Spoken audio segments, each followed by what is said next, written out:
Ang bawat bansa ay patuloy ang pag-unlad habang lumilipas ang panahon.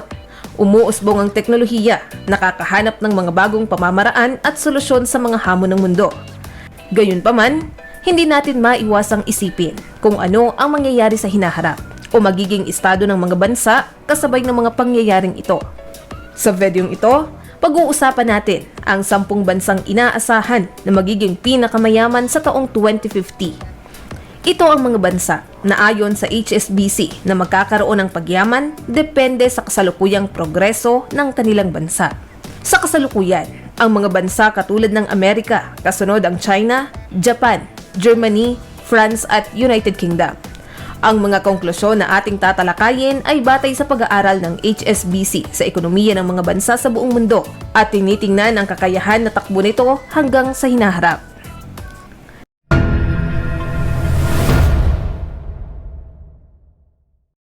Number 10. Canada.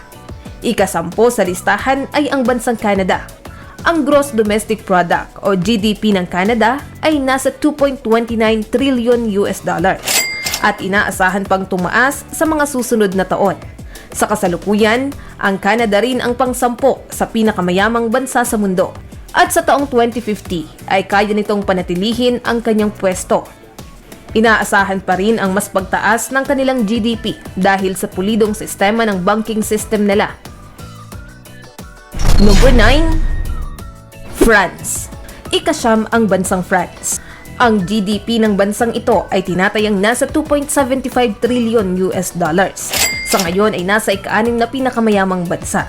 Subalit, inaasahan na sa 2050 ay bababa ito sa ika-9 na pwesto. Ito ay dahil hindi maiiwasan ng bansa ang mga hamon ukol sa pinansyal, lalo na ang mga bansang Germany, India at Mexico. Gayunpaman, kahit bumaba ito sa pwesto ay mananatili pa rin ang France bilang isa sa pinakamayamang bansa sa taong 2050 kahit na magkaroon ito ng mga hamong ukol sa pinansyal sa mga susunod na dekada. Number 8. Mexico. Sunod ay ang Mexico. Ang GDP ng Mexico ay nasa 2.81 trillion US dollars at inaasahang tataas pa ito sa mga susunod na dekada. Ang Mexico ay nasa ika-13 pwesto na pinakamayamang bansa sa mundo sa kasalukuyan. Subalit hindi inaasahan ang biglaang pagtaas nito sa pwesto dahil sa mabilisang pag-unlad ng kanilang bansa na sa taong 2050 ay nasa ika-8 pwesto na. Maraming bansa ang mapag-iiwanan ng Mexico dahil sa pagsisikap ng ekonomiya nito na mapataas ang kasalukuyang pag-unlad ng bansa. At ang iba ay mahihirapang makahabol sa progress rate dahil sa pinapakita ng Mexico. Number 7. Brazil. Ika-7 sa listahan ay ang bansang Brazil na may GDP na 2.96 trillion US dollars. At inaasahang uunlad pa ito ng 2 pwesto na mauungusan ang mga bansang France at Italy. Sa kabila ng mga pangyayari noon sa bansa na umabot ng 500% ang inflation, napakalakas na naibangon ng Brazil ang kanilang ekonomiya at kasalukuyang isa na sa pinakamayamang bansa sa mundo.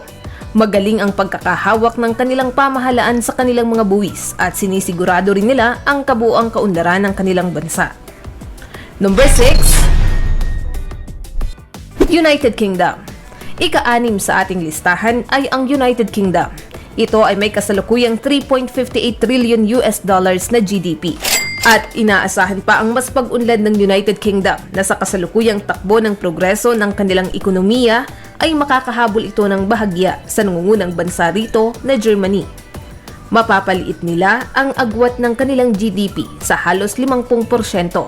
Kahit sa aktwal na numero ay mababa lang ang diferensya. Ngunit ito ang patunay na sa mga susunod na dekada, hindi titigil ang pag-unlad ng United Kingdom at posibleng mapantayan balang araw ang Germany. Number 5. Germany. Ang bansang Germany ay may 3.71 trillion US dollars na GDP sa kanilang bansa. Inaasahang mapapanatili nito ang pagiging nangungunang bansa sa Europa at pagiging pasok nito sa 5 pinakamayayamang bansa sa buong mundo.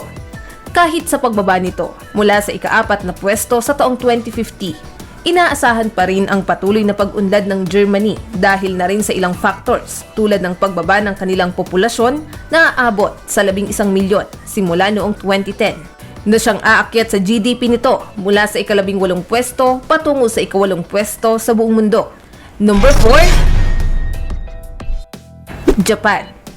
Ang bansang Japan ay mayroong 6.43 trillion US dollars na GDP sa kasalukuyan. Kahit na nahaharap sa malaking hamon ang bansang ito, gaya ng pagliit ng kanilang populasyon at mga nagtatrabaho sa lipunan, kakayanin pa rin ng Japan na manatili bilang isa sa pinakamayamang bansa sa buong mundo. Ang pag-unlad ng Japan ay patuloy sa pagtaas na mahihirapan ang anumang bansa na makahabol dito, na sa kasalukuyang naglalabas na ng mga solusyon at programa ang Japan upang matugunan ang problemang kinakaharap nito. Number 3, India. Ikatlo sa listahan ay ang bansang India. Ang bansang ito ay may kasalukuyang GDP na 8.17 trillion US dollars. Ang India ay isa sa pinakamalaki at pinakamayamang bansa dahil na rin sa laki ng naiambag ng mga mamamayan nito para sa mataas na GDP ng kanilang bansa. Kaya naman, patuloy din ang progreso at pag-unlad ng India na inaasahan ang patuloy ng pagtaas ng GDP nito sa mga susunod na dekada. At sa paglakas at pag-unlad pa ng kanilang workforce, salungat sa kasalukuyang kinakaharap ng bansang Japan. Number 2, United States of America. Ang GDP nito sa kasalukuyan ay nasa 22.27 trillion US dollars. Bahagyang napakalaki ng agwat nito kaysa sa mga nauna nating nabanggit na mga bansa.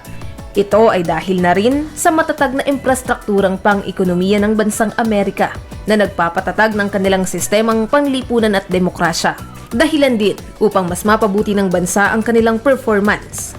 Ngunit kahit sa napakalakas at napakayaman ng bansa ng Amerika at pagiging kasalukuyang pinakamayaman na bansa sa buong mundo, ay bababa ito sa unang pwesto dahil natapatan ng isang bansa na walang tigil sa pagtaas at pag-unlad. Number 1, China. Nangunguna naman na bansa sa taong 2050 ay ang bansang China.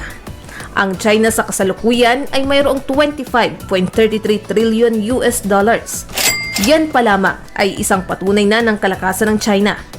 Ang China ay mayroong matibay na sistemang pang-ekonomiya na lalong nagpapalakas ng kanilang pag-unlad na inaasahang malalamangan nila ang Amerika sa taong 2050. Sa kabila ng hamon nilang pagbaba ng workforce kaysa sa inaasahan sa taong 2050 dahil sa kanilang polisiyang one-child policy, hindi nito mapipigilan ang patuloy na pag-angat ng bansa upang maging pinakamayamang bansa sa buong mundo.